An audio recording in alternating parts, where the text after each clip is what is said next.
Make a start, and could I welcome you to this meeting of the Scottish Affairs Committee. As you're aware, we are having a series of meetings about various aspects of the impact of a possible separation on Scotland.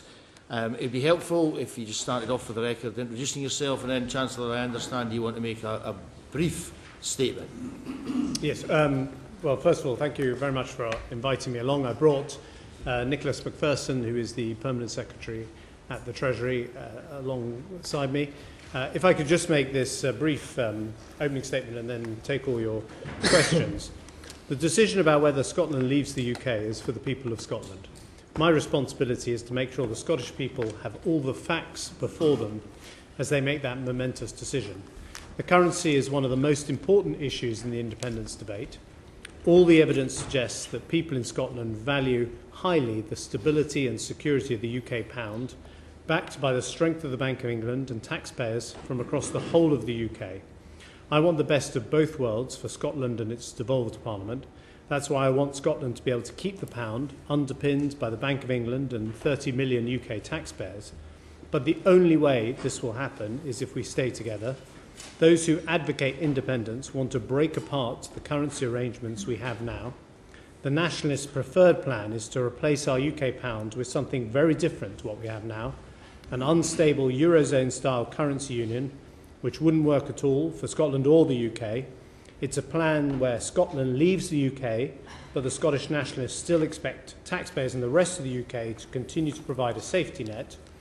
It's a plan where the nationalists want to be independent, but make Scotland's economic policy dependent on another country in which it has no longer any say or representation. That's why it's a plan that simply doesn't make sense. And don't just take my word for it. The Governor of the Bank of England has explained the difficulty of currency unions. Numerous academics, including Alex Salmond's former advisor, don't think a currency union would be agreed. And the recent survey by the British Chambers of Commerce showed business opinion is firmly in favour of keeping the UK and not in favour of a currency union. So to conclude this opening statement, as Chancellor of the Exchequer, it is my obligation to explain that no currency arrangement under independence will be the same as the strength and stability of one UK with one UK pound. The people of Scotland deserve straight answers to straight questions, and you've had straight answers from the Labour Shadow Chancellor, from the Liberal Democrat Chief Secretary, and from me, the Conservative Chancellor. We have all made it clear that there will not be a currency union if Scotland becomes independent. No ifs, no buts. An independent Scotland would not share the pound with the rest of the UK. We want Scotland to remain in the UK and to keep the pound, and the common sense position is clear. If it ain't broke, don't break it. Thanks.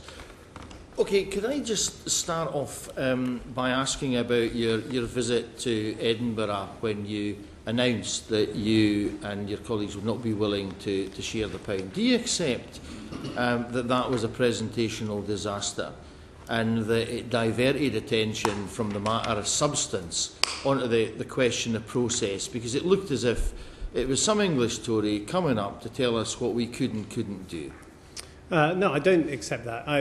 My obligation in this job is to provide people with the facts. This is for the people of Scotland to decide. The people of Scotland have a referendum. They must decide the future for their country.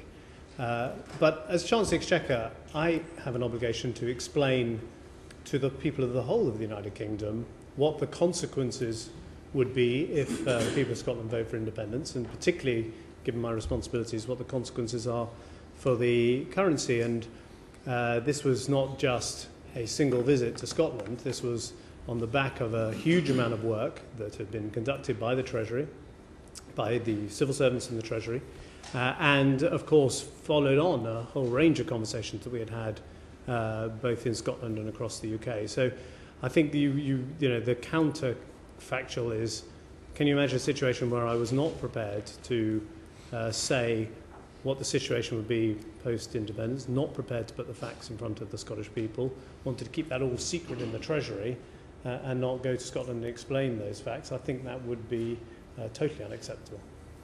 Right. Could I ask then about the question of negotiations? I mean, you've said, the government have said that they're not willing to enter into negotiations or pre-negotiations before the result of the referendum. Yet by ruling something out, you have effectively preempted what might happen after the referendum. Do you think that's a reasonable way of approaching this particular issue? I think it is, because it's such a fundamental issue. It's about the currency, it's about the pound, about the currency you're paid in, the currency you pay your mortgage in, the currency you have your savings in. It's fundamental to the people of Scotland, and I think they're entitled to know, as they make this hugely important decision, what the consequence is of voting yes to independence. And having looked at all the evidence, I came to the conclusion, as indeed did the senior civil servant in the Treasury, that there were no circumstances in which we could recommend a currency union to the people of the rest of the United Kingdom post-independence. That was a view that other political parties, the Labour Party and the Liberal Democrats, also came to. And as I say, it would have been bizarre to pretend to the Scottish people that the question was open when it wasn't. And I think that would have been misleading people in advance of a very important decision they have to make. I mean, you said there that there'd be no circumstances in which you were willing to entertain the question of a joint currency. I mean, not even if the Scottish Government handed you control of everything. Tax, spend, tax levels, virtually their entire economy, you still wouldn't be prepared under any circumstances to consider a joint currency. Well, even under that case, which of course would be purely hypothetical, and Alex Salmond has said the complete reverse. He said that we would go on, and John Swinney has said go on controlling taxes and the like. Even under that hypothetical situation, it would clearly not be sustainable. That's not a sustainable state of affairs for two sovereign nations, one nation to hand over to the other, control of all the things that you listed. So for that reason, it wouldn't work either. These are reasons rooted in the political economy, in the economics of currency unions, and this is not just politicians saying this. It's not even independent and senior civil servants saying it. It is also the view of the Governor of the Bank of England, when he talks about the challenges around creating currency unions. It's the view of a whole range of academics in Scotland and elsewhere who've looked at this issue. And Alex Salmond's assertion that there can be a currency union is not backed up really by any significant number of credible voices, and I think that is rather telling many months into this debate. Right, well, question of credible voices, Graham. Thanks. Just before I ask the question I was going to ask, Chair, could I pick up on the point with the Chancellor? You obviously said that in a situation where there was an independent Scotland wouldn't be able to share the pounds with the rest of the United Kingdom as part of a formal currency union. But how would you respond to the obvious fact that it's Scotland's pound too? Well, a currency is much more than the pieces of paper that banknotes are printed on, or the metal that is stamped to create a coin. What stands behind it also is not a building like the Bank of England. It's an arrangement. It's 30 million UK taxpayers. It's the monetary framework of the United Kingdom.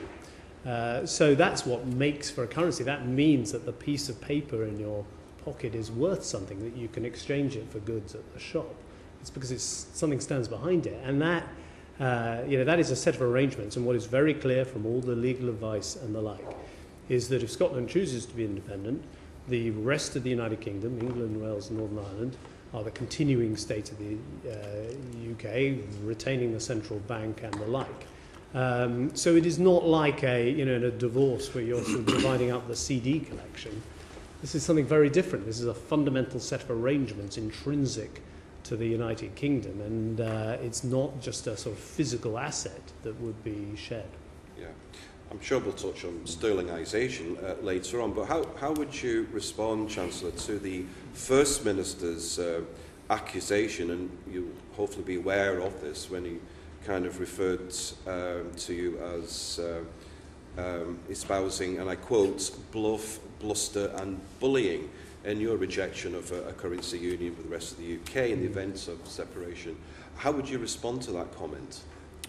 Well, I always think it's telling when your political opponent, and dare I say it occasionally happens here in Westminster, hurls words at you and hurls abuse and doesn't actually have a serious argument. You know when there's a telling argument when your opponent engages with it, finds holes in it, finds supporting evidence to undermine the case you've made. Now, there has been absolutely nothing from the nationalists since the speech I gave, since the comments from the Labour shadow Chancellor. There's just the assertion that it's bluff and bluster. Well, I would suggest that those words might. Alex Salmond should look in the mirror when he makes those accusations, because he is not being straight with the people of Scotland.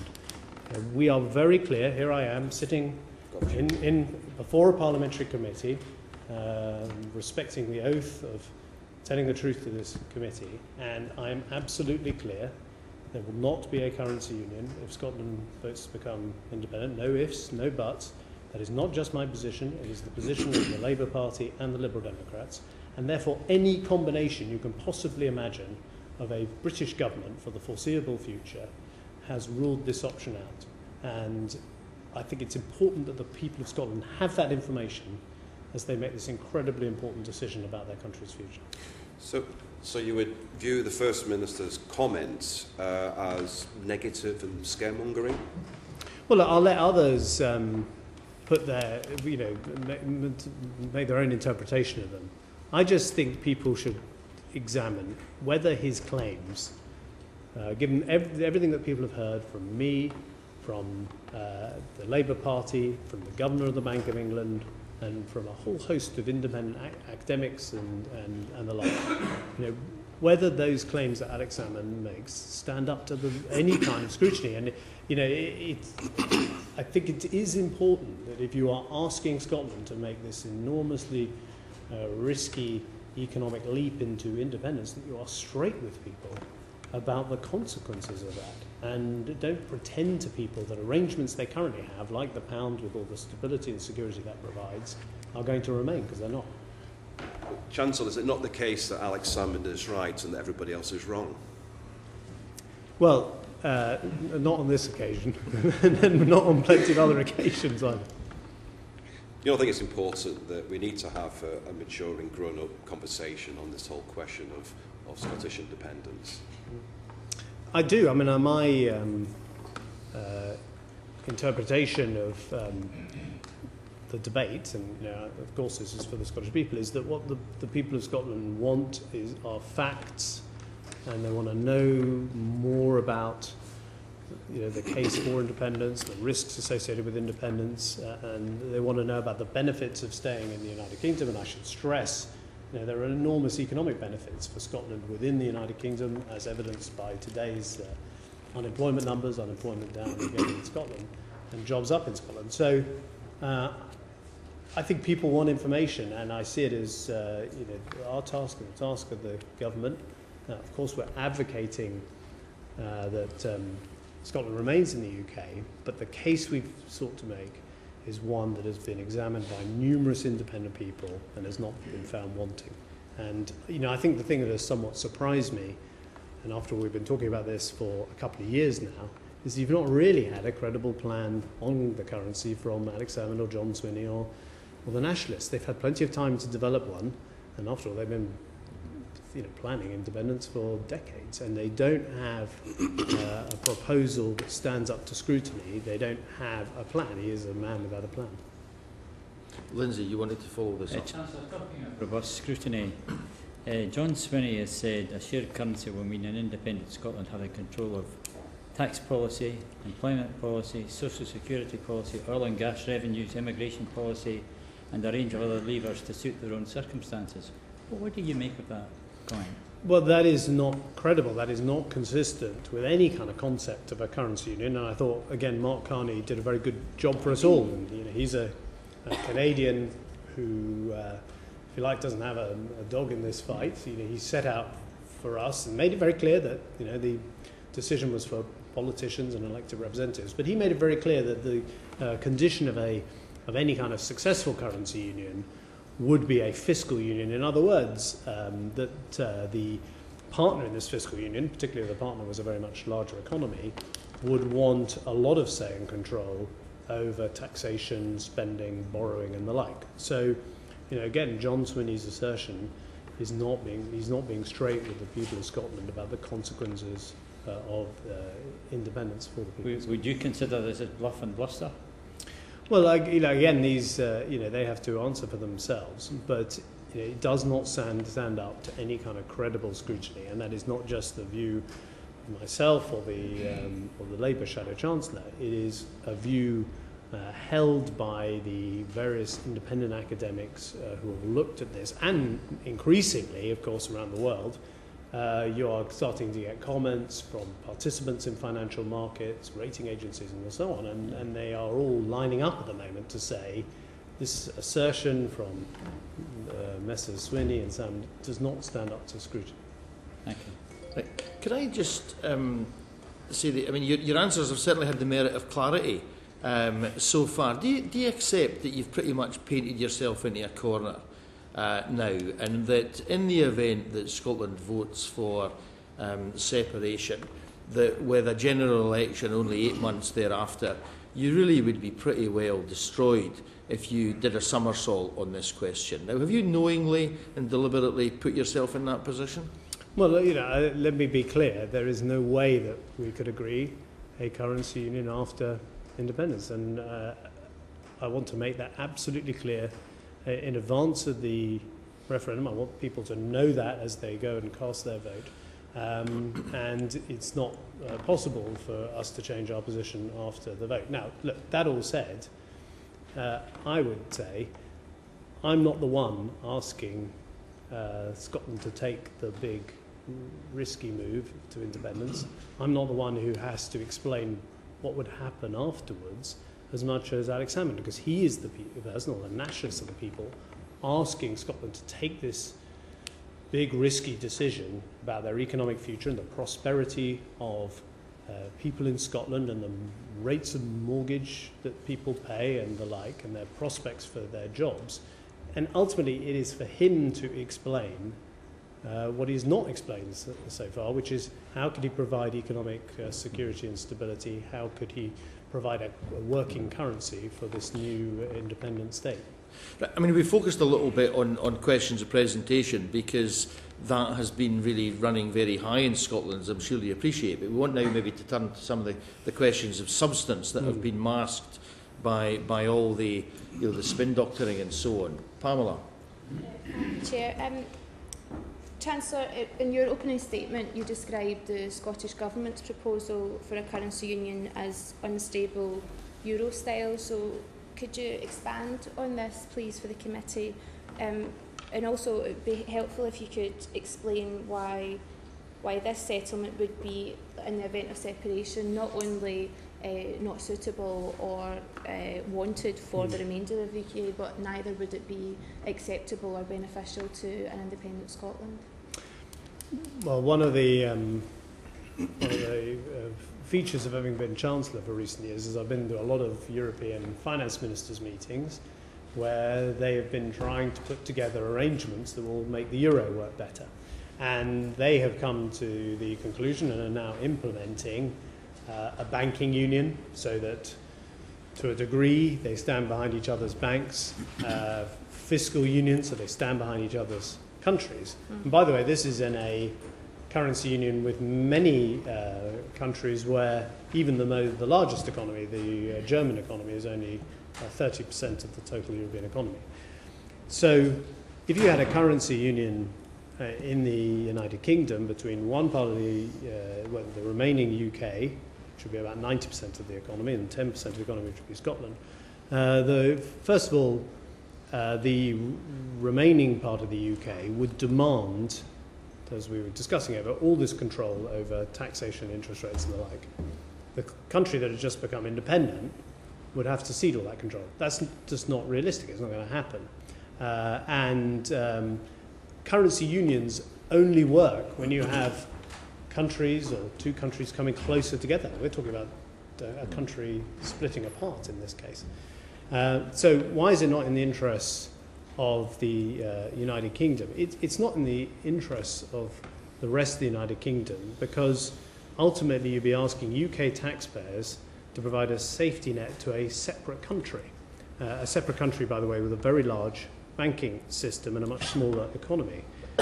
And it would be like a divorce where you were sharing the current account and the bank account and the credit card after the divorce.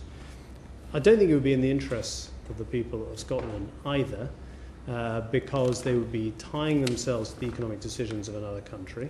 They'd be tying themselves to the interest rate decisions of a Bank of England that they were not anymore involved with. They would be tying themselves to the tax and spending decisions of this Parliament, where there would not be Scottish members of Parliament there representing the interests of their constituents. So I don't think it's in either the UK's interest or in Scotland's interest. But I think it is important in this debate, just to finish, to remember that the current arrangements work well for the United Kingdom, including Scotland. And Scotland has the opportunity of the best of both worlds, of both a devolved Parliament, whilst at the same time the security and stability of the UK pound and the UK economic arrangements. Can I just give a very small example just to back that up? Unlike the Chancellor, I had the either privilege or bad fortune to be in the room when both HBOS and RBS were collapsing in the autumn of 2008. In those circumstances, governments have to take decisions really quickly. It involves putting at risk huge amounts of taxpayers' money. I simply don't think it would have been possible for As Darling, as then was, to make the necessary decisions if he had to have a side negotiation with a government of a different country. And I think it was Mervyn King who once said that sort of banks are international in life and national on death. And if you look at some of the banks in the sort of Benelux areas which did collapse at that time, resolution was very difficult indeed and almost certainly suboptimal. Thank you. And the examples you gave are Scottish banks, so the remainder of the UK wouldn't be responsible for that, but as the Chancellor said, could end up underwriting it. Sorry, just before we move on, but surely the UK was prepared to back banks in Ireland and the Irish government, so you were prepared, why would the UK without Scotland not be prepared to bail out Scotland if necessary when you were prepared to bail out Ireland? I think it's a very different issue. With Ireland, when those Irish banks were collapsing, it was very much an issue for the Irish government and taxpayer, and then ultimately became an issue for European taxpayers. I mean, the Chancellor took the decision to lend money to Ireland. I mean, that's the right thing to do. Ireland is has a very important relationship with the UK, but that was very different from dealing with fundamental issues around currency and the banking system. Mm-hmm. And of course, the context in Ireland was precisely because they had a very large banking system, a relatively small economy, that caused a huge amount of economic pain for Ireland, and they ultimately had to turn to the IMF, to the European Union, to Britain to offer a bilateral loan alongside that, approved by the House of Commons. So that is what happens if you have a very large financial sector in a small economy and things go badly wrong. And of course, Ireland was in the euro and was able to call upon the eurozone arrangement, but that's not something that Alex Salmond, at least publicly, claims is an option. Mike, and then back to Parliament. Mike. Surely if you have a currency union, banking union, monetary union, fiscal union, you would have to stand behind those banks, because the banking sector would be a UK-wide, as in UK and separate Scotland, sector. So you would have to stand behind it, surely. Well, that, of course, is what a banking union involves, and it's hugely controversial on the continent of Europe. And there's a very good reason why Britain has not wanted to get involved in a European banking union. So British taxpayers in Scotland and England and elsewhere are not standing behind Spanish banks or Italian banks or anyone else's banks. That's precisely what a banking union involves. So you would have to be saying to the rest of the United Kingdom, this country has just become independent. We are now going to form a banking union with this country. It's got a very large financial sector relative to its economy. And we are now going to stand behind that. And we're going to, English and Welsh and Northern Irish taxpayers are going to stand behind these Scottish banks. And that is one of the reasons why this is not a credible proposition. But therefore the argument is not that there would be a complexity involved in making the decision to back those banks. It's the fact that you wouldn't agree to get into that position in the first place. Well, the complexity, and I'll ask Sir Nicholas to speak, but the complexity is twofold. One is you'd be having to organise, in effect, an international bailout.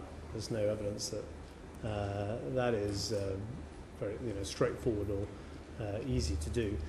Second, and this is a broader point, and maybe not the subject for today's hearing, but the integration of the financial services industry. And let's remember, financial services, as you all well know, is not just about investment bankers in the City of London or even well-paid asset managers in the middle of Edinburgh. This is about hundreds of thousands of people across the UK, many tens of thousands of people in Scotland whose jobs depended on across Scotland.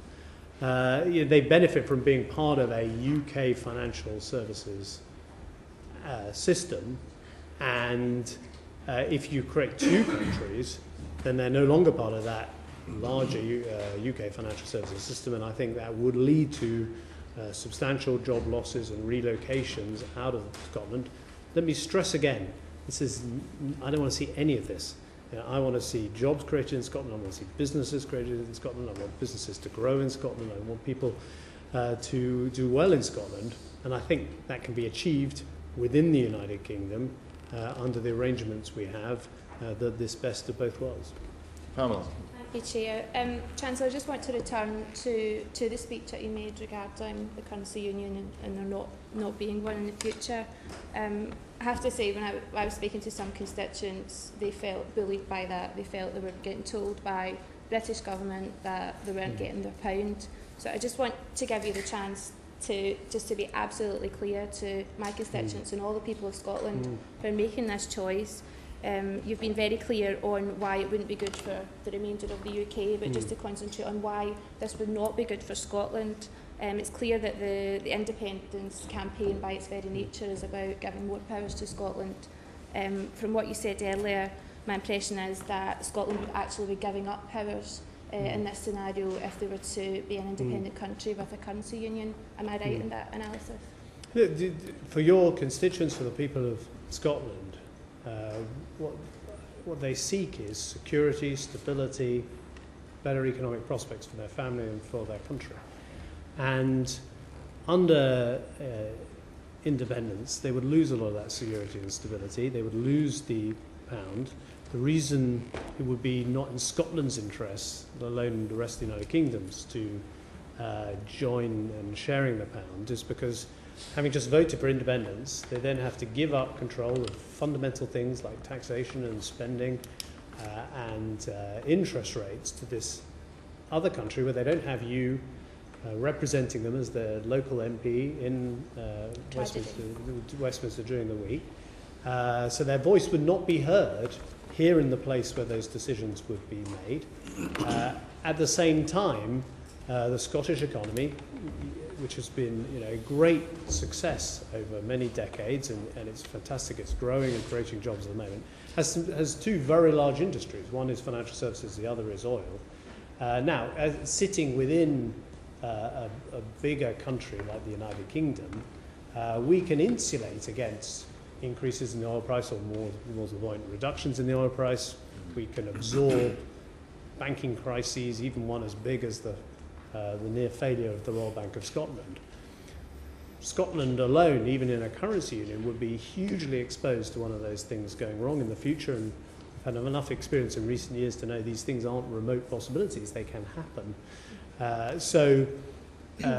It's, the trouble is the people who would pay the price would not be, the people who pay the price when this all went wrong would not be Alex Salmond, sitting in Edinburgh, it wouldn't be us here in Westminster. It would be the people in your constituency who lost their job, who saw their mortgage go up, who saw their standard of living fall and the prospects for their children blighted. And that is not something you want to see, and it's not something I want to see.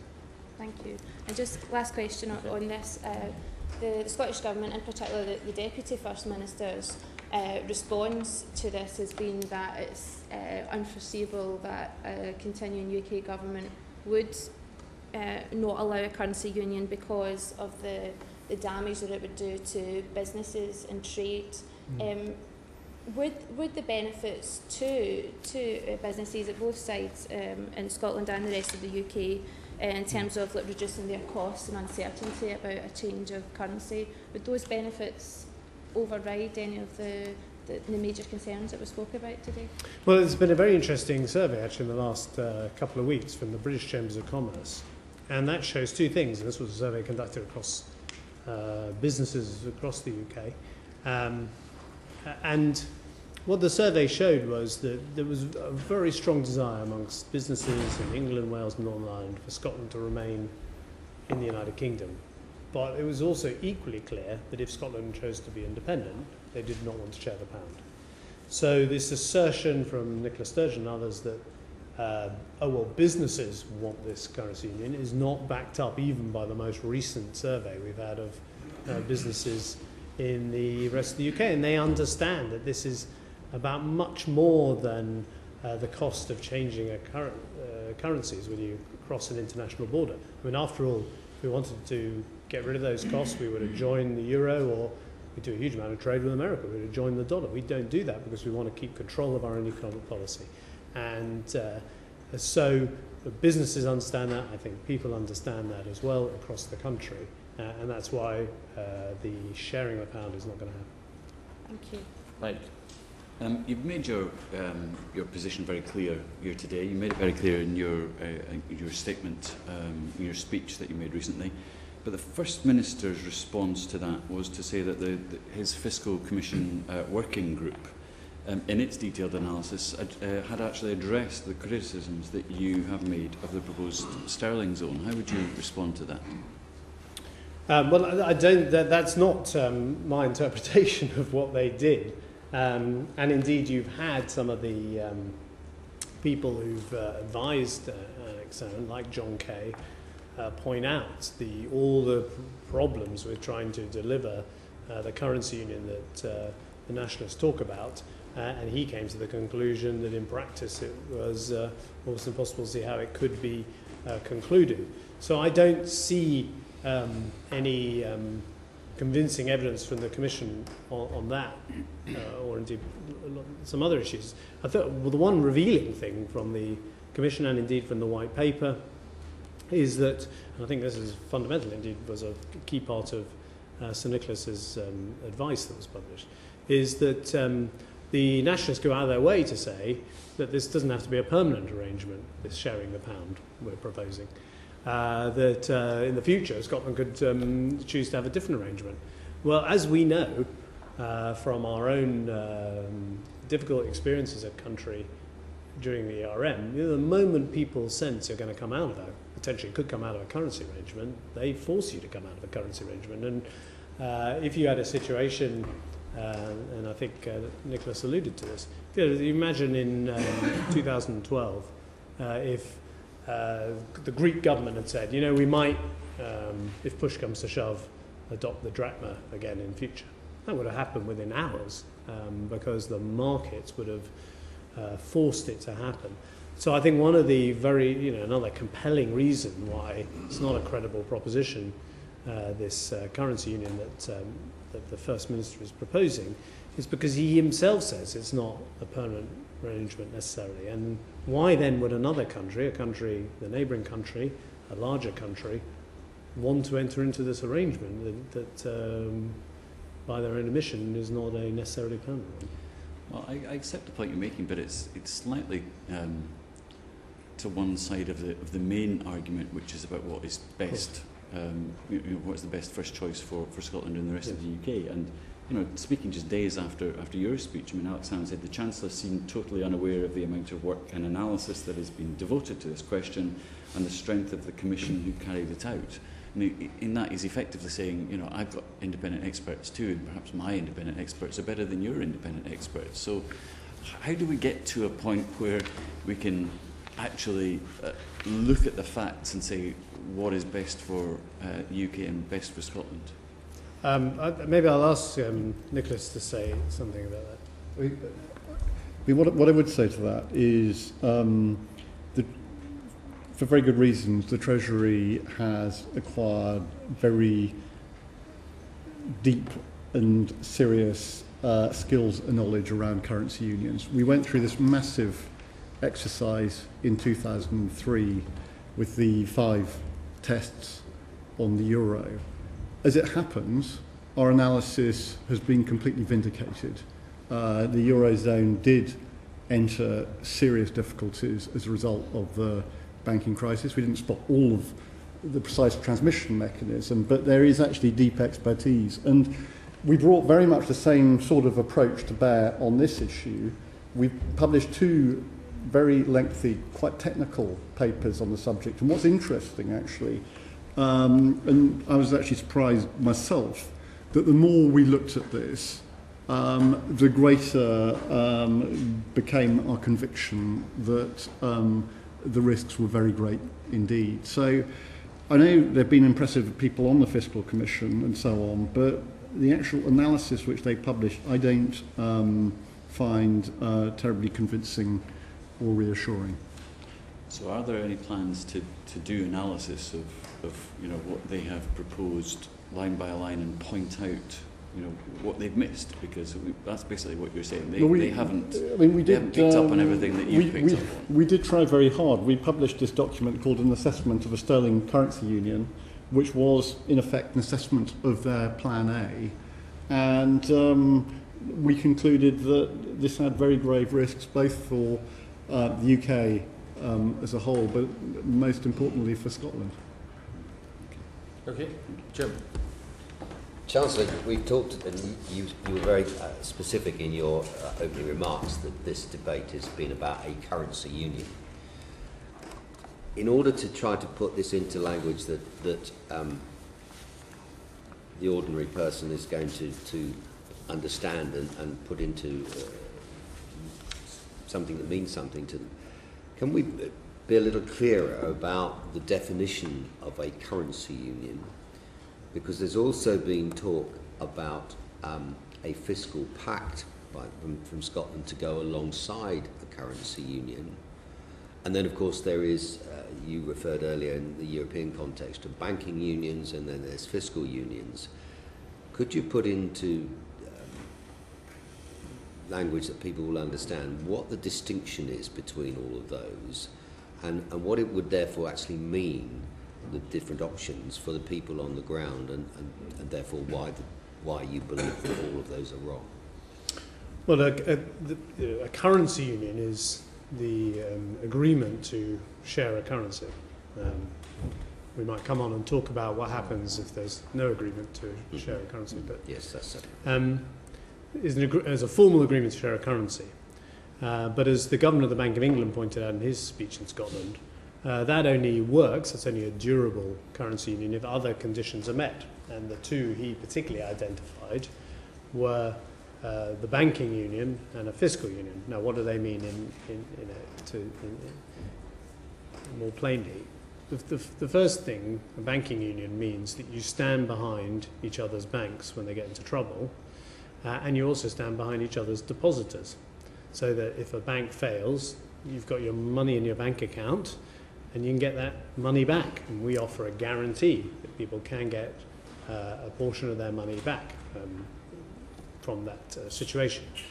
So you would have to find yourself in a situation where, again, English or Welsh taxpayers would be promising to give Scottish taxpayers, this is in a separate country in this scenario, their money out of their bank account from the local bank down the high street in Edinburgh or Aberdeen or wherever. And that's the nature of a banking union. That's why it's as I explained, I don't really understand why any English, Welsh or Northern Irish taxpayer would want to agree to that, and I don't think they would. The second thing you need is a fiscal union. You need to make sure that this other country you're sharing a currency with is not spending wildly out of control, borrowing too much, running up all the risks, and the like. And that's why you would have control over the budgets that they set, the taxes they set, the spending they set. And it is very interesting. You see, in the euro, I sit around the table with other finance ministers, and when I present a budget to you in Parliament, that's been agreed by the Cabinet, and then I present it to the Parliament.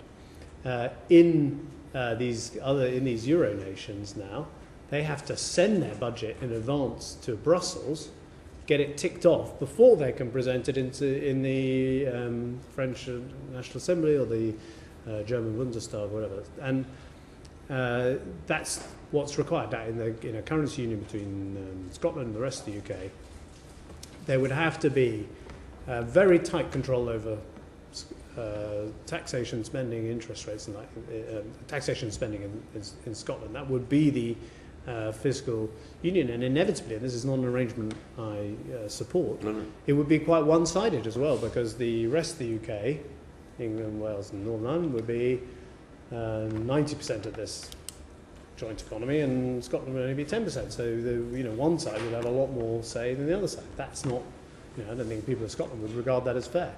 So that's what a fiscal union means. It means that some other country decides how much taxes you pay and how much gets spent on your local hospitals and your police and your schools, and it also decides whether to pay you out if your bank that you've got your life savings in collapses. And that is the reality of it. The Scottish Government has referred on occasion to the prospect of pursuing their idea of a currency union, having a fiscal pact alongside it, by which we understand they mean an agreement about setting certain fiscal criteria which would stabilise the currency and address some of those issues. Yeah. Have you a view on that? Well, the first thing I would say, and I think it's important, you're rightly asking me all these questions about the nationalist plan and what happens if there's independence. We have good arrangements today, and this best of both worlds, where the Scottish people make devolved decisions about the health service and police and the like, but they do so within a UK economic framework, and they have the security and stability of the pound. A fiscal pact is a sort of treaty between two countries that they're going to keep their deficit under control, that they're going to keep their debt under control.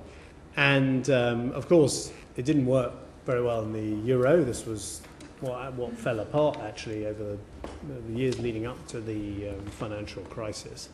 And at the moment, there's absolutely no evidence of fiscal responsibility from the nationalists. They've got a whole set of uncosted spending pledges, independent views, including independent views from think tanks in Scotland, like the Centre for Public Policy for the Regions, have pointed out that we'd have very different deficits in the rest of the UK compared to Scotland in the year in which independence would be due to take place.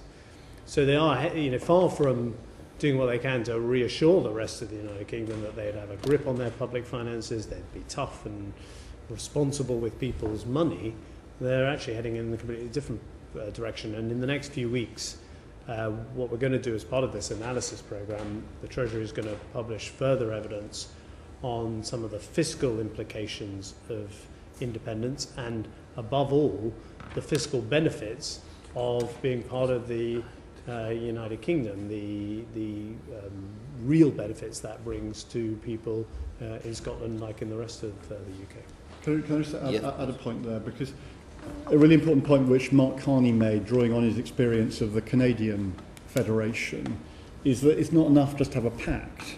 You also actually have to have very big cross-border transfers, effectively, to stabilise the wider economy. And Carney was talking in terms of a sort of 25% of GDP as the sort of cross-border public spending you need. And there's absolutely no... Sorry, can you just put that into language that, God help us, our readers might I suppose, follow these proceedings would actually recognise? The point of the governor was that suppose, I don't know, Vancouver went into a deep recession.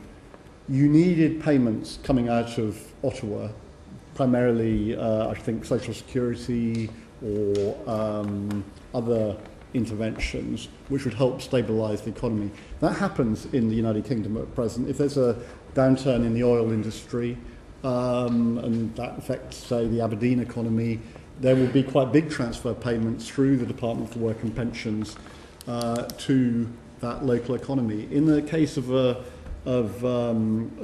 independence, those transfer payments simply wouldn't happen unless you constructed an extraordinary sort of central fund. But that's just not in anybody's proposals, and I'm quite certain the rest of the UK wouldn't agree to it.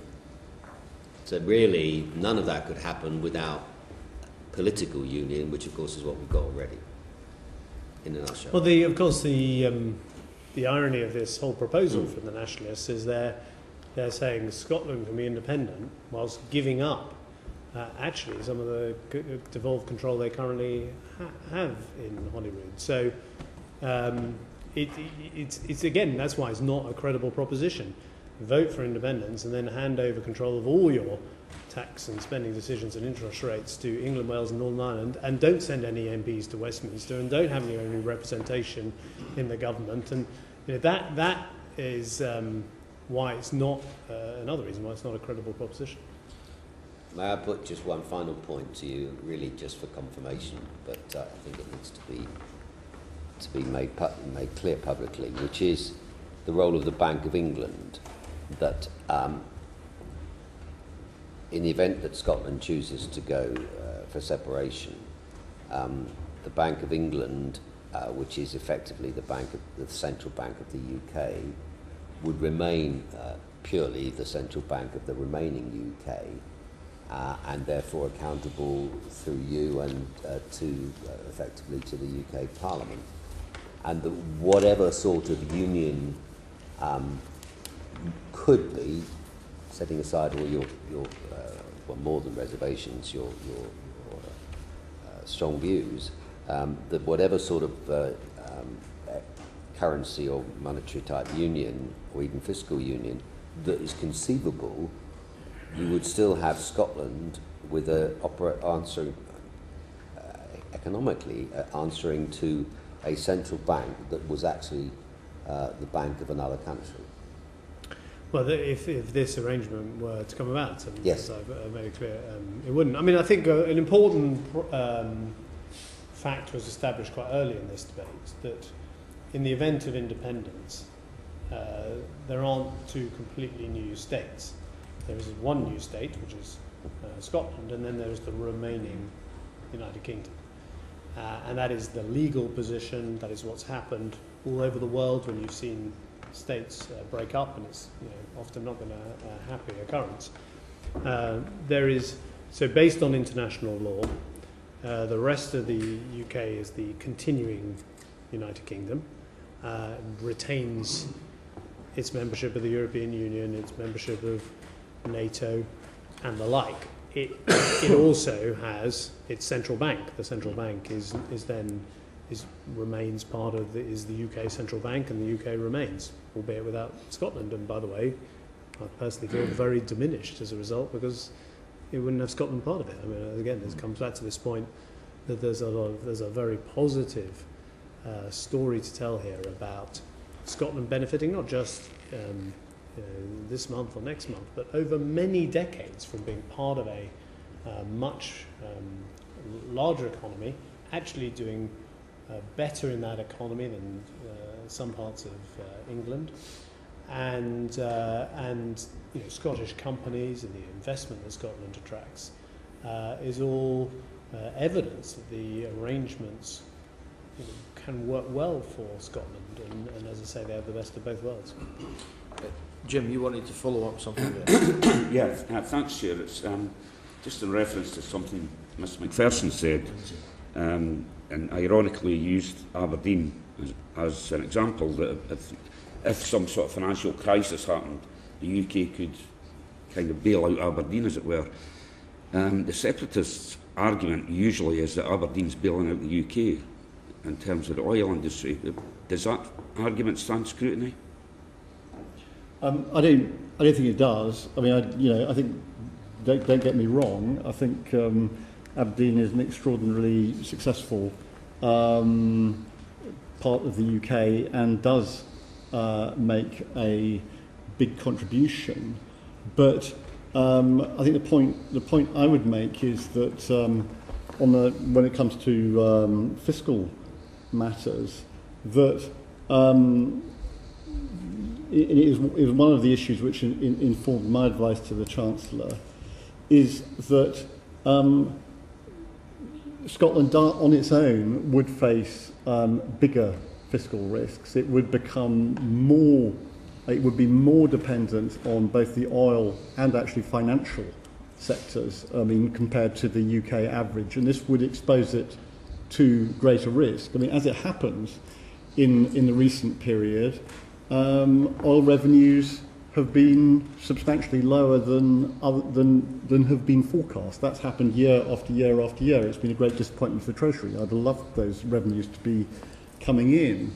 And one of my worries is that the Scottish Government is relying on very optimistic projections, which allow them to make this argument that somehow the Scotland's fiscal position is stronger than the rest of the UK, but are wrong. The Chancellor, another good reform introduced incidentally by the Chancellor is the fact that the Treasury no longer forecasts oil revenues. An independent Office of Budgetary Responsibility does, and those independent projections have resulted in substantial downward revisions. Now, as part of the UK, none of this matters too much. It all washes through, and because there is an economic and political union, life goes on. And it's very striking this morning that both Scottish employment and unemployment data are very good, and that reflects how you would expect a successful economy to work. And Scotland is a very successful economy. But if you go it alone, you expose yourself to greater risk, and that is comes out of all our analysis. And as the Chancellor says, we're going to be publishing more analysis in the near future. So in a nutshell, basing a national economy on something as volatile as the price of oil is not really feasible. Personally, I wouldn't recommend it because oil prices go down as well as up. I mean, it's been a huge asset, and it's been of great benefit to the Scottish and the British economy. But especially at the point where production is on a different trajectory, you are taking a risk. Yeah. Okay. Thank you. So, Nicholas, can you tell us why your advice to the Chancellor about a common currency agreement was publicly released, and by whom?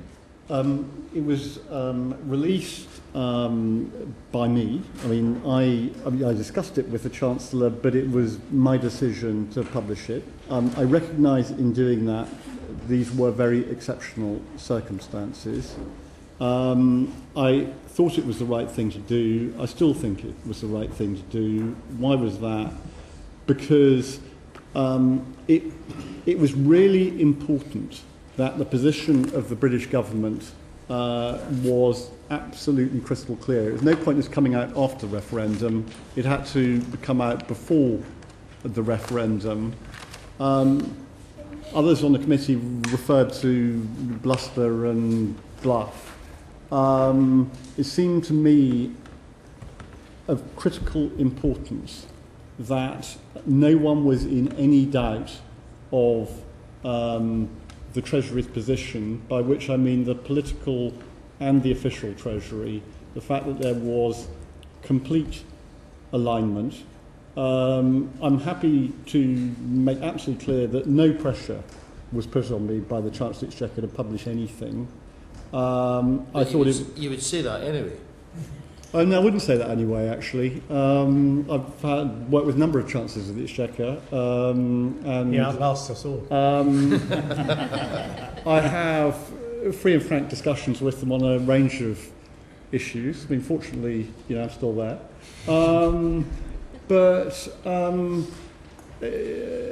If I thought it was the wrong thing to do to publish it, I simply wouldn't have done it. And I think, we have a relationship which I'm pleased to say works. And this was very much my idea, and I think it was the right thing to do. Some people have argued that this is a contravention of the Civil Service Code, but you're saying there are exceptional circumstances. I think there are exceptional circumstances. Can you tell us for the record what the exceptional circumstances are? What was the substance of the advice you gave? The special circumstances relate to the Treasury's special responsibility for the currency. If any institution ultimately has to defend, explain, what the plan for the pound sterling is, it is the Treasury. I also have wider responsibilities as an accounting officer, whereby one of my responsibilities is to ensure that the UK state can borrow as cheaply as possible. If I had sat there and said nothing, in my view there was a risk that the cost of borrowing would increase because of this lack of clarity about what the Treasury, the British government intended. So under those circumstances, in my view, my responsibilities as an accounting officer are clear. Similarly, if the Chancellor asked me to do something which I'm sure he wouldn't, but if he did, to do something which was flagrantly bad value for money, I would ask for an accounting officer direction from him, and the convention is that the exchange of letters would then be published. So, this isn't without precedent. Those who are arguing somehow that, I'm grossly abused my position, I just think are wrong. Right. There was mention also in your statement about debt. Why was that important to highlight to the Chancellor? Well, just debt, like it or not, and I don't particularly like it, this country still has a lot of debt. We're trying to do something about it, but, we've got something like 1,000 billion pounds of debt out there. It doesn't require very big changes in interest rates for the cost of servicing that debt to really start eating into the available resources for other public spending programs. So I have a huge interest in trying to do everything I can, everything the sort of British state can do to keep the cost of servicing that debt as low as possible.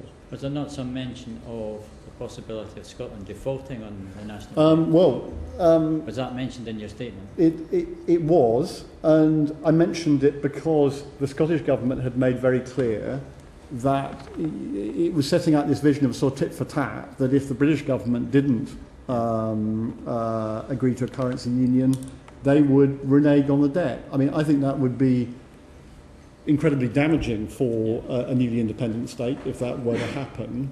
But my main interest in these circumstances, I'm British, I serve the British government, but if Scotland left the Union, I would be left serving the rest of the UK, and in those circumstances, I have a duty to try and ensure that the cost of borrowing remains as cheap as possible, and in a sense it's insulated from wider turbulence which would be created by a country defaulting on its debt. I think there was an investment bank, Jefferies, I think, who have suggested that if Scotland were to default on its debt, that could add anything up to 5% onto the interest rate, 500 basis points onto the cost of borrowing in Scotland. So this is big stuff. It has huge implications. It has huge implications.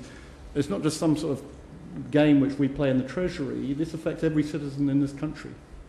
Are there any other exceptional circumstances in relation to the economy that you feel you might have to advise the Chancellor on in the near future?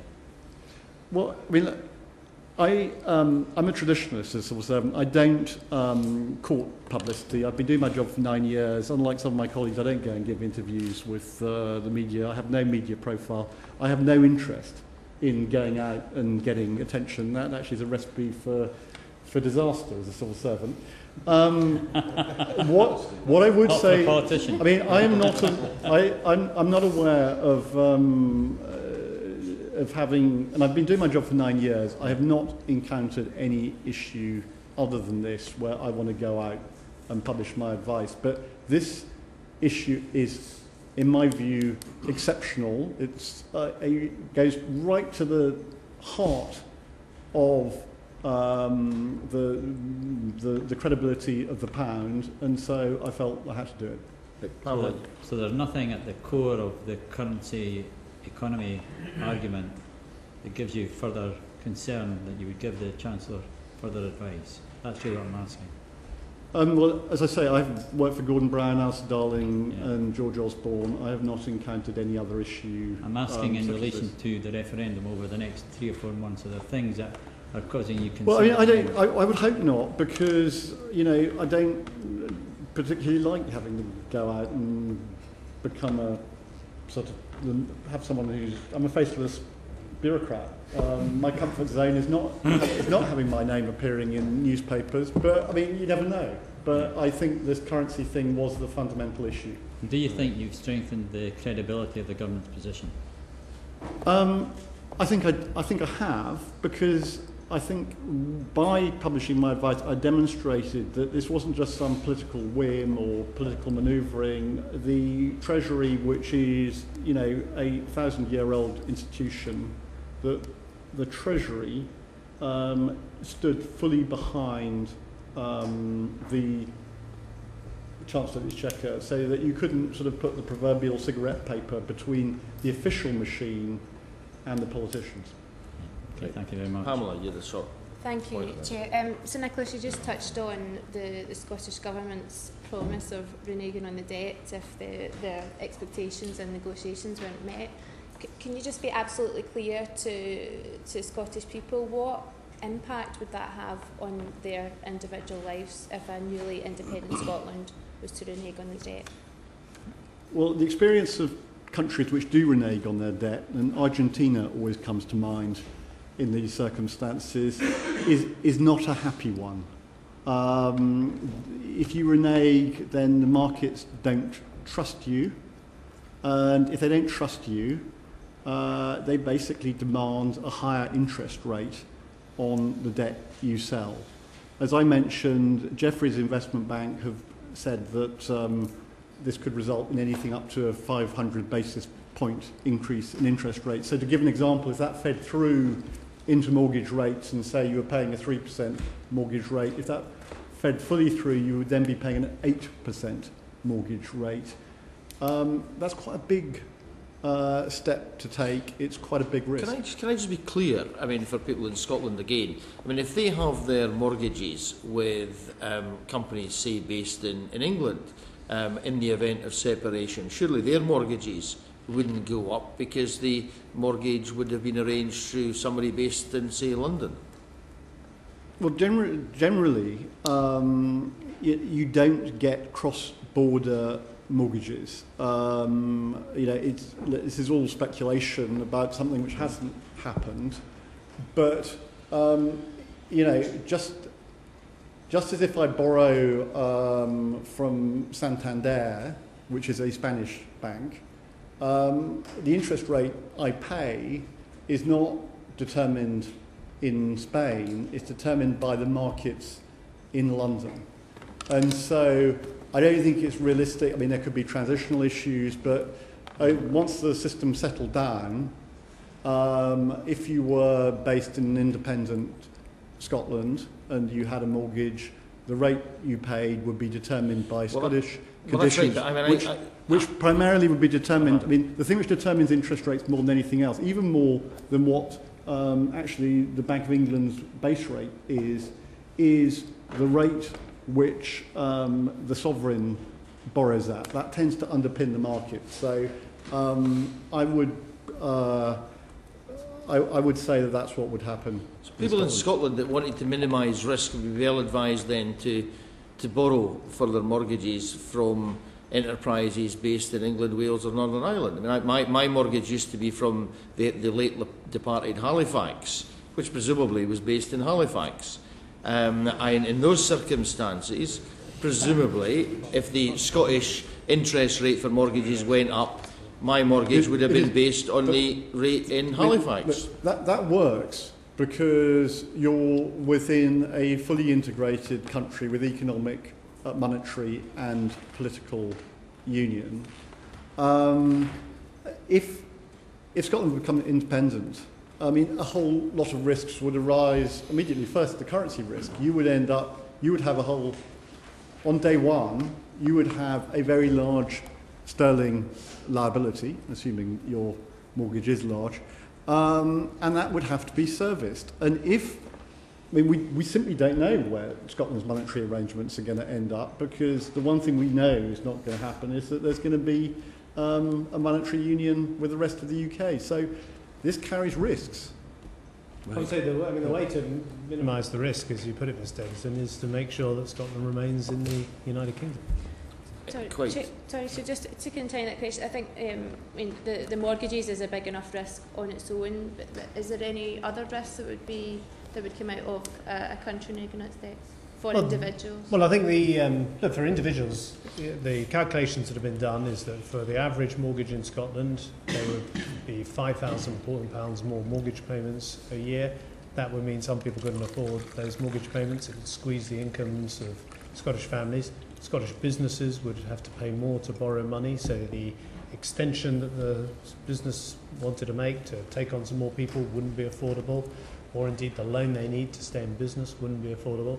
So having much higher interest rates costs you jobs and costs you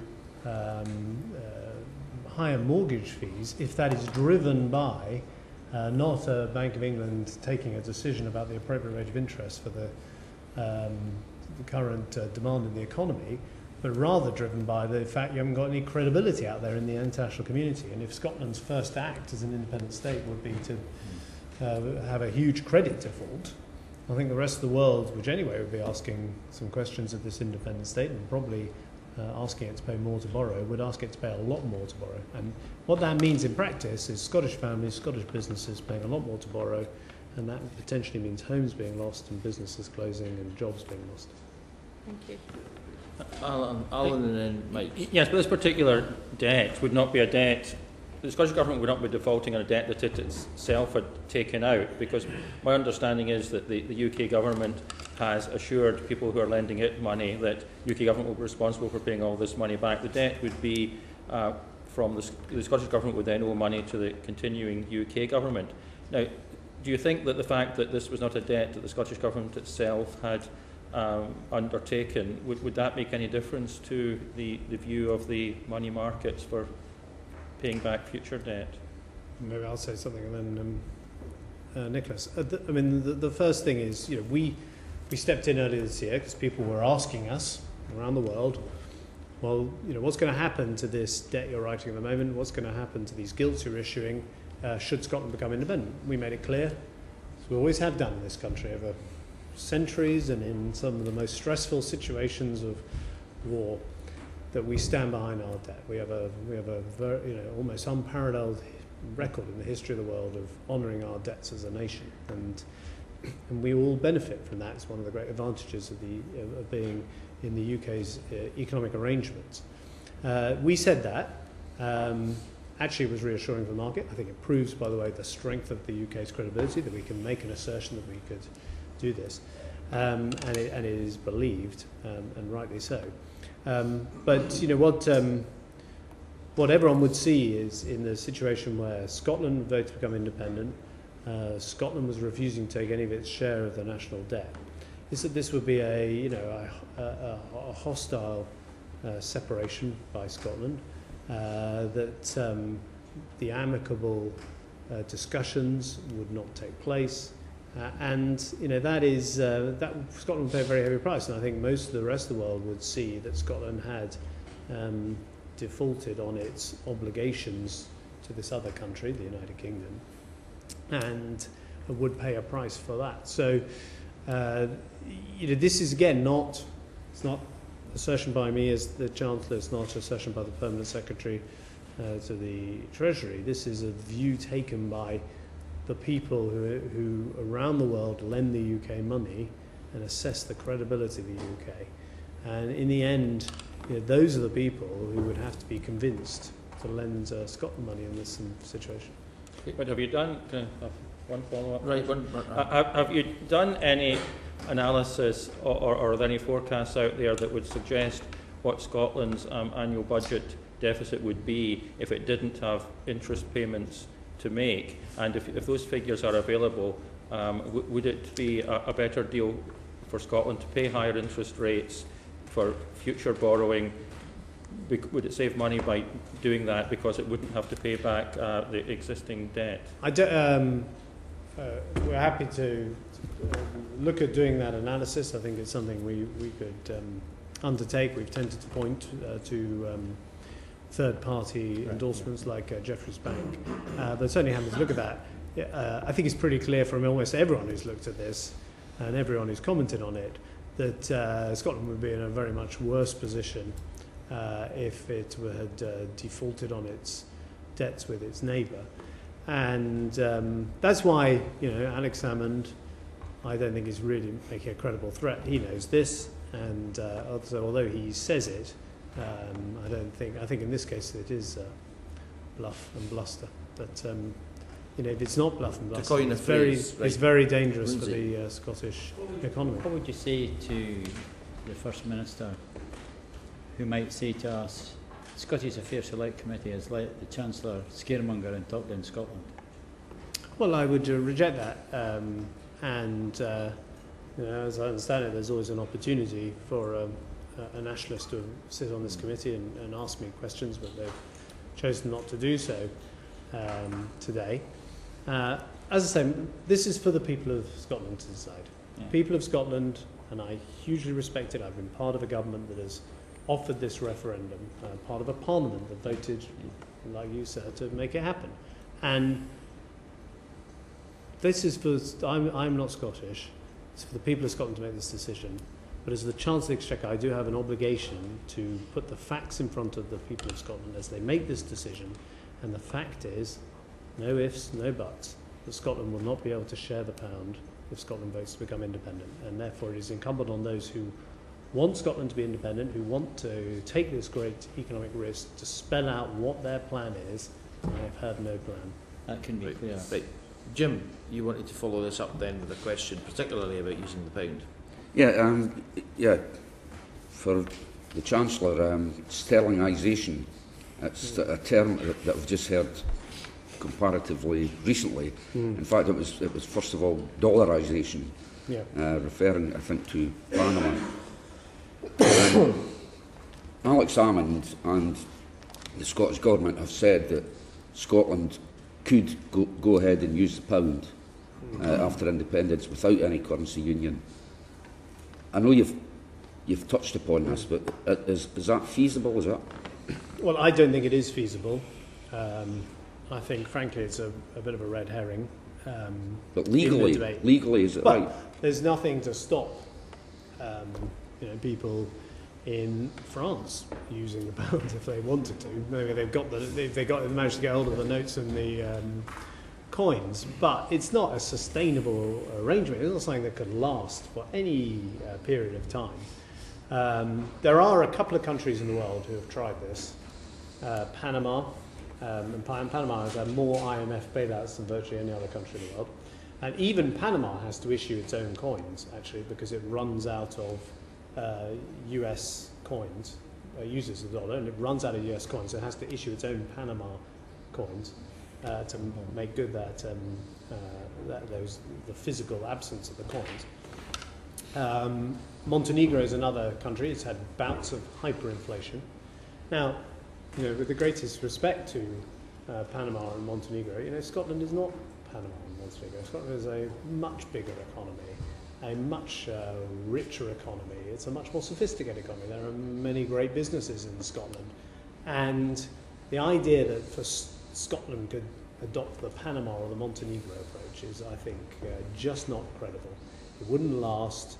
It would be pretty disastrous for Scotland to even try that, and I don't think, frankly, it would. So I think, as I said in the beginning of my answer, this is a bit of a red herring, and it's all trying to, I think it's the nationalists trying to muddy the waters, saying, well, don't worry, you'd still have the pound under whatever arrangement. And I don't think they're being straight with people. They couldn't share the pound. That's been made abundantly clear by all the political parties who could form a British government. Using the pound without the consent of the rest of the UK would not work. It's not sustainable. It's the Panama option, and Scotland is much better than that. So I think it's for Alex Salmond, John Swinney and others to explain what is their plan for the currency. You know, what are the people of Scotland going to be paid in? What is their mortgage going to be in? What are their savings going to be? What is the currency this newly independent country is going to use if they listen to you and vote for independence? As I say, as a citizen of the United Kingdom, as someone born in England, I passionately hope that Scotland does not choose that. I think we're all better together. I think England benefits enormously from having Scotland in the UK, and I think Scotland benefits from being in the UK. But this is a decision for the people of Scotland, and I have a huge amount of respect for that. Right. Yep.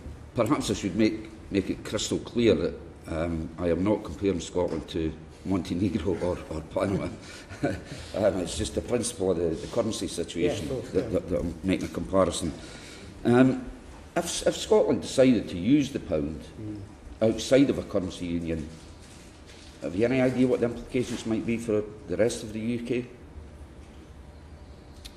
Well, I guess we'd have some of the challenges that the US Treasury has of people using dollars, but I think the real challenges would be for Scotland, frankly. And I think it's interesting, we were talking about the fiscal commission earlier, the Nationalist Fiscal Commission, and Nicholas has reminded me that this is what the Fiscal Commission said about this. International evidence suggests that informal monetary unions tend to be adopted by transition economies or small territories, or with a special relationship with a larger trading partner like the Isle of Man. Advanced economies of a significant scale tend not to operate in such a monetary framework, though an option in the short term, it is not likely to be a long-term solution. So even the Nationalists' Fiscal Commission, you know, no doubt trying to choose their words in a way that might be more helpful than not, have said it's not a long-term option. So I think it is a bit of a red herring in this debate. You know, the proposal from the Nationalists is to share the pound.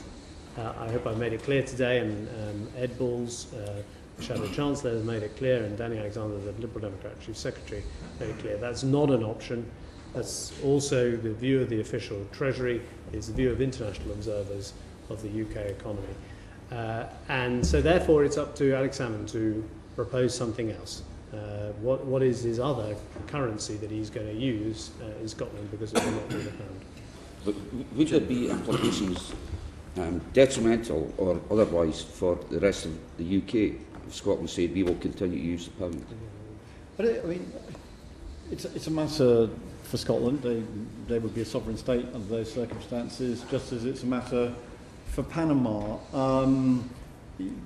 I don't think it would have direct implications for the rest of the UK. Obviously, under those circumstances, you want the system to work.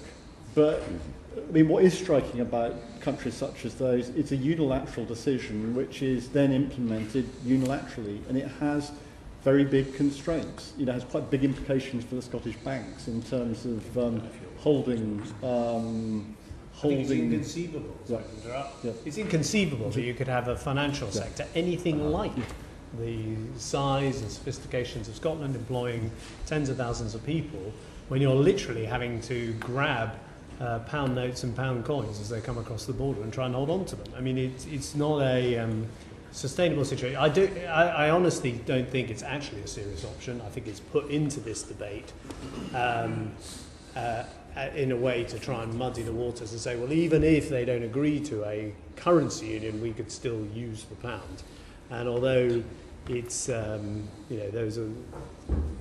Though there are these examples like Montenegro and Panama, it's just not remotely practical, Right. and it would mean a very different Scottish economy and Scotland very much poorer than it is today. Jim. Okay, thank you. Well, it's a very brief question, Chancellor, and in light of everything that you've said, it is, of course, entirely academic. But in the event that some Chancellor was prepared to agree to a monetary union, do you think that's a matter that should be put forward to the people of the rest of the United Kingdom to share a currency with Scotland? Well, I don't think that really is a hypothetical question, because this isn't just my position. This is the position of the British government. It's the position of the three principal parties here at Westminster: the Labour Party, the Liberal Democrats, and the Conservatives.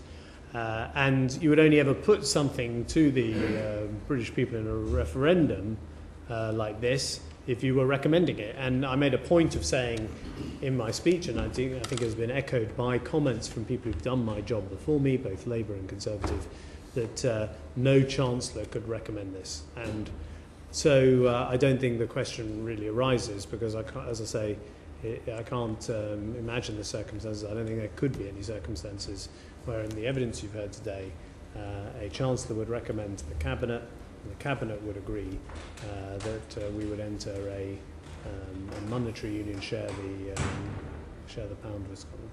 I mean, that was pretty explicit. Am I right in thinking that you've left yourself absolutely no wriggle room whatsoever on this question? I've left myself no wriggle room, but that's because I passionately believe this to be in the interests of the United Kingdom. I fervently hope that I'm not a Chancellor having to make decisions for just England, Wales and Northern Ireland. I want this country to stay together. I think we are better together. And as I say, all of the risks we've talked about today, all the risks to people's mortgages, to people's jobs, to Scottish business and the like, these risks don't exist if we stay together.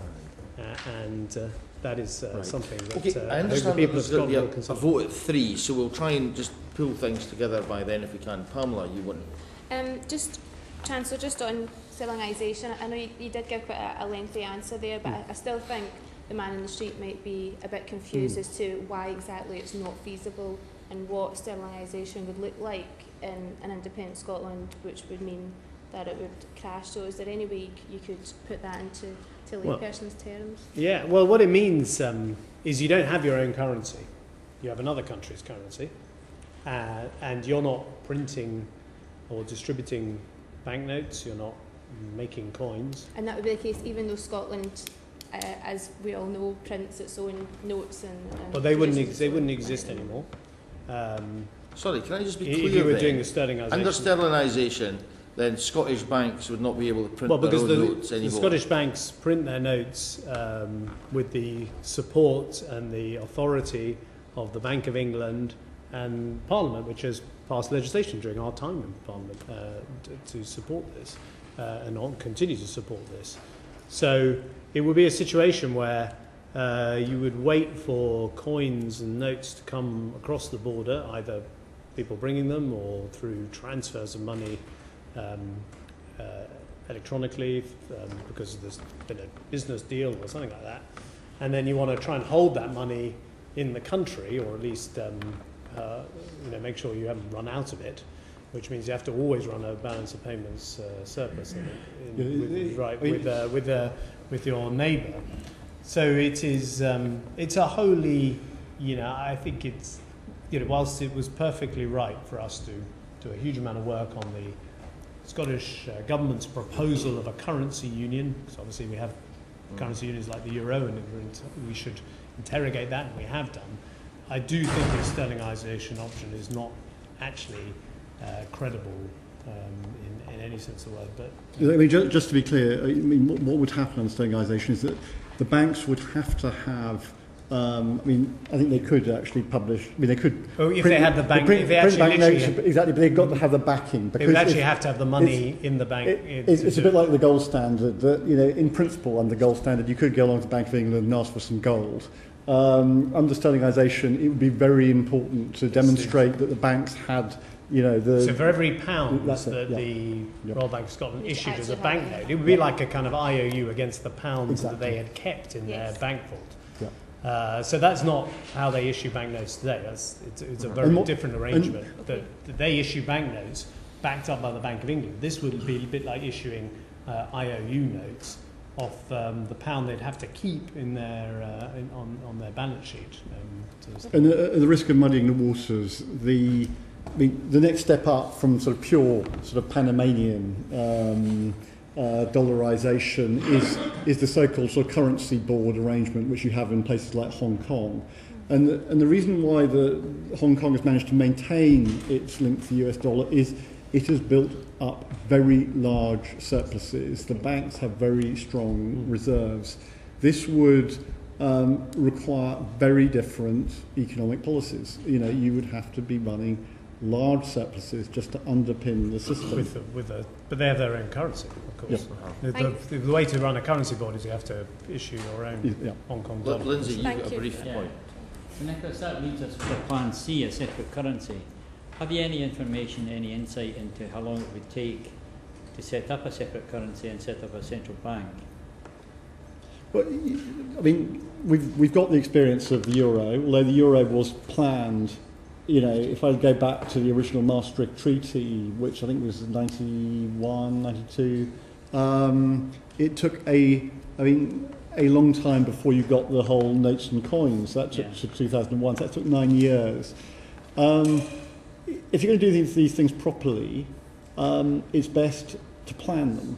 Now, countries which have broken up have often had to act very quickly. I think occasionally we've mentioned the union between Czechoslovakia, which actually tried to maintain a currency union. It lasted 30 odd days. And under those circumstances, you're into a very messy period. When the currency union breaks down, often people stamp the notes, or because actually in Scotland, although primarily Scottish banknotes circulate, there are a lot of English banknotes. So very early on, you would have to take steps. So it will be messy, but it can be done because. Right. What would be the advantages and disadvantages of setting up a separate currency for Scotland? Well, we covered this at quite a lot of length in the first paper, which the Chancellor, I think the first speech he made on this issue covered it. It's perfectly possible to have a separate currency. It's just the problem. I mean, there are big problems at the transition. There are costs of introducing a new currency, and then you are totally dependent on your credibility in the markets. There are small countries which can be successful, but they tend, come back to the Hong Kong example, they tend to run very rigorous fiscal policies. You have to have very strong banking systems. Right. Well, look, I think we're in danger of getting into speculation, and before we get into things like currency boards and all the structures, I mean, there's in danger that people will lose the will to live. So maybe we could just start. Crucially, Mr. Davison, they're not things that the nationalists are proposing. Well, absolutely, absolutely. Could I just, unless there's any final questions that people have got, one very brief one. Oh God. Right. Well, we've got till 3 o'clock. That's the issue. Because I do particularly want to give you both the opportunity to answer any questions that we haven't asked, just in case there's anything that you feel that we've omitted that you want to inject. I mean, you've had a fair chance. I think we've covered it from my point of view. Okay, so all we've got, right, we have got time for Just two final points One then. brief point. One thing that the government could do to help the Better Together campaign is to ensure that English businesses accept Scottish notes. While we're on the subject, it is raised with me quite a lot on the doorstep. But just finally, you've been very clear, gentlemen, on the why we couldn't have some of those currency options. What currency options should a separate Scotland have? Well, I'm not the person advocating Scottish independence. Alex Salmond, John Swinney, the nationalists are the people advocating Scottish independence. I think it's incumbent on them, not us, to sort out this big issue of what currency will Scotland use if Scotland votes to become independent. And they have not answered that question. They don't have, at the moment, a credible plan. They don't have any plan at all. And I hope today I've made clear again that this idea that we could have a currency union that Scotland could share the pound, that is just not going to be the case, because it's not in the interest of the rest of the UK, it's not in the interest of Scotland, and it wouldn't help Scottish families and it wouldn't help families in the rest of the UK. So I think it's the nationalists who are asking the country to make take a big economic risk, and it's incumbent for them to spell out how they'd manage those risks. Thank you. Okay, final questions and friendly fire. As the representative of a constituency that are absolutely steeped in financial services, Yeah. I just want to be absolutely clear what the impact would be on financial services in Scotland of a sterlingisation route, because it's the fact that there wouldn't be a lender of last resort that surely would have the greatest impact.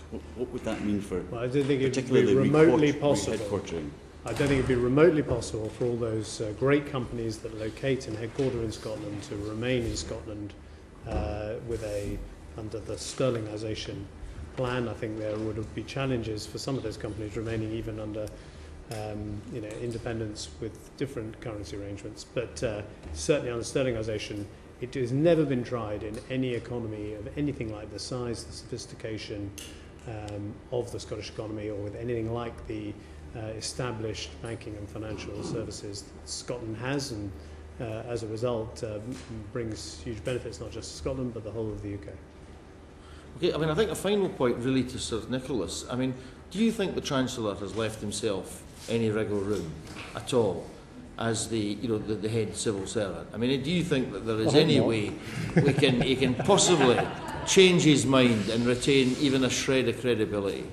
No. Yes or no, really, I think I'm looking for. And I agree with him. No. I agree with Nick. You've done that before, haven't you? You've done that before. Okay, I think that's coming to an end. Thank you very much. Order, order.